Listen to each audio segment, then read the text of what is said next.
Welcome to the Starting Over podcast training series. I am your host, Edward Shelton, and today we are going to be looking at energy explosion. Energy explosion, by far, is one of the most shifting powers in the game that, depending on how many targets or special effects, with the use of energy explosion, it can be a completely inept power to a very strong power.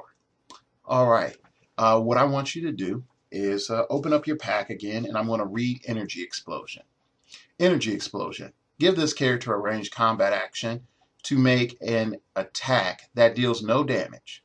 For each target character successfully hit, all adjacent characters are attacked as well.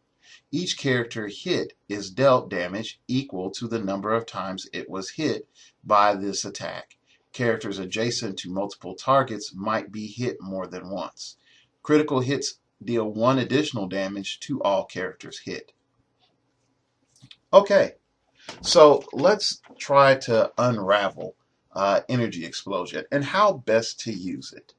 When we look at energy explosion is the one power that makes figures and teams that rely on being clumped together very afraid.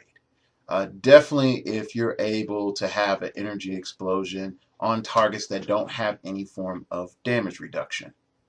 Now, we really always want to try to combine energy explosion with running shot because when you use it, you can't use it with hypersonic speed, which makes it not as great when you're looking at your range game.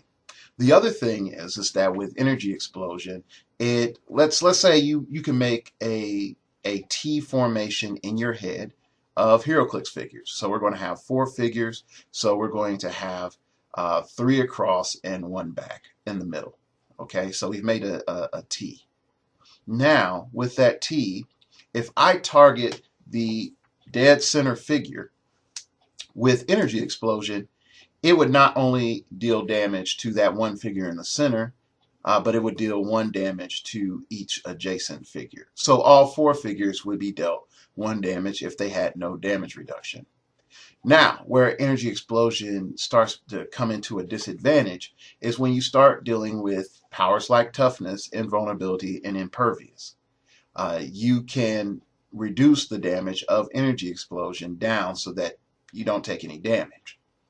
So that's another one downside. The other downside is, let's say when you roll for energy explosion, the character that you're targeting has a 15 defense, you have a 10 attack, and the adjacent figures have an 18 defense. Okay?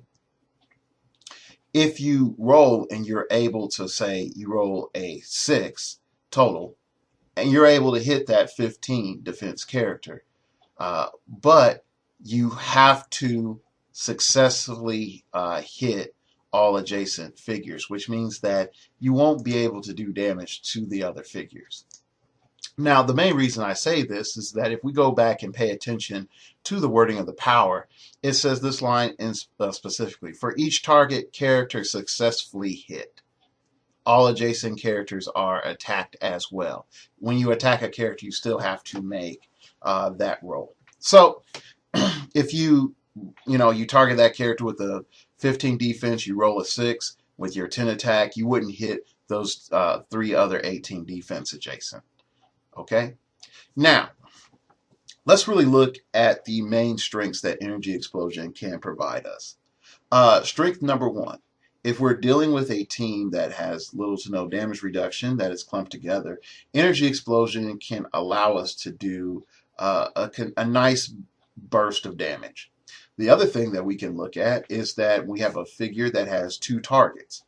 A 2-target figure with energy explosion or a 3-target figure with energy explosion is way more powerful than a figure with 1. All right, so let's go into that.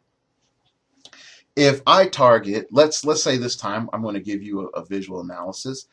Instead of a T shape, we're going to create a column of, let's say we're going to create a column.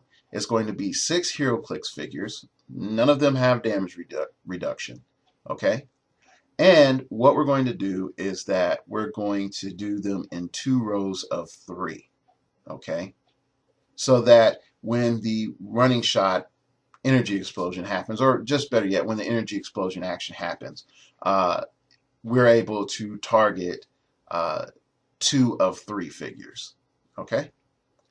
All right, now with 2 targets and doing energy explosion to that column, we're able to select 2 targets up front.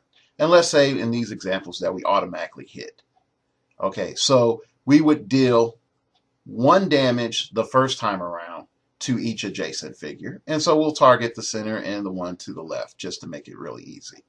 So every figure that's adjacent to the figure in the center, which is pretty much every figure in the lineup, would take 1. Okay, then every figure that's adjacent to the one on the left would take another 1. So in this example, we see that out of the 6, 4 took 2 damage and 2 took 1 damage.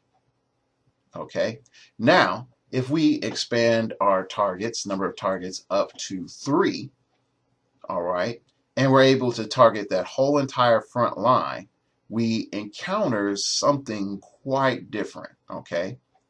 So the first time around, of course, we deal damage to the center first. So all the figures take 1 click. Then we can deal damage to the right side, and then a set of 4 figures, including those in the center, would take another click. Then finally on the left, and those group of 4 would take another click. Now the thing I want you to notice is that there are 4 of those figures that took only 2 damage, while there are 2 of those figures that took 3 damage. This is why having an additional target for energy explosion is essential. 3 targets is better than 2, 2 is better than 1. Now, there are effects that you can use through special powers to modify the effects of energy explosion. Or you can find special powers that allows energy explosion to be penetrating damage, or allows it to add another effect such as incapacitate. When you're dealing with additional effects with energy explosions, those rules apply. But the biggest figure that I really want you to look at with energy explosion is Bruce Banner from The Incredible Hulk, the comic, from the main set. This figure has the ability to increase the damage of energy explosion by 1 if not already modified by that effect, which means that you cannot stack Bruce Banner's effect.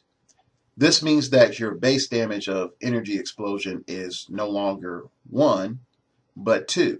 And if by chance you have a special power that allows your energy explosion to do 2 damage, Bruce Wayne would allow it to be up to 3. So what you can see is that Bruce Banner, I apologize. Bruce Banner really allows for energy explosion to do a lot more damage in the meta. Now, let's take it another step further in our analysis of energy explosion. Energy explosion allows us to target figures that are in stealth. It allows us to hit multiple places or clumps of areas on the map. Let's deal with stealth first, then the clump of areas.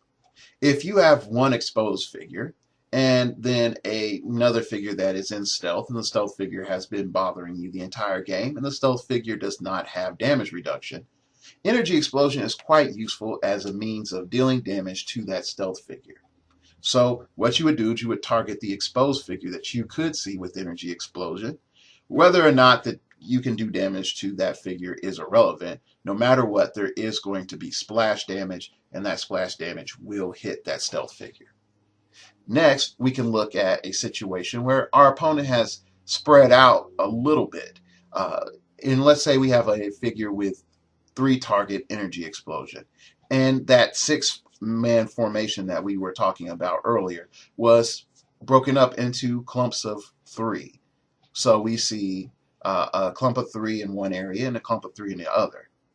What we can do is that we can target each of those clumps with our energy explosion, and then we can decide which one do we want to have two targets on and which one we want to have one target on. And then we can do damage to each of those clumps, even though they're in two different areas of the map, as long as they're within our range and in line of fire.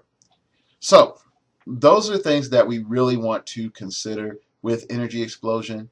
The critical damage nature, again, is something that we cannot control, so we can't really bank on it.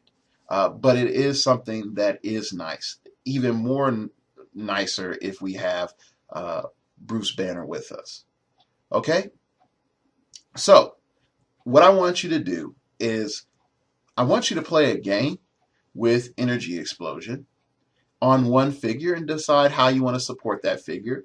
And then I want you to play a second game with energy explosion. And if you have Bruce Banner, play Bruce Banner and then sort of see if you like that or not. If it's something that you feel that you would need in the future, and if it added any extra oomph to that team. Okay? And I will see you next time when we look at Pulse Wave.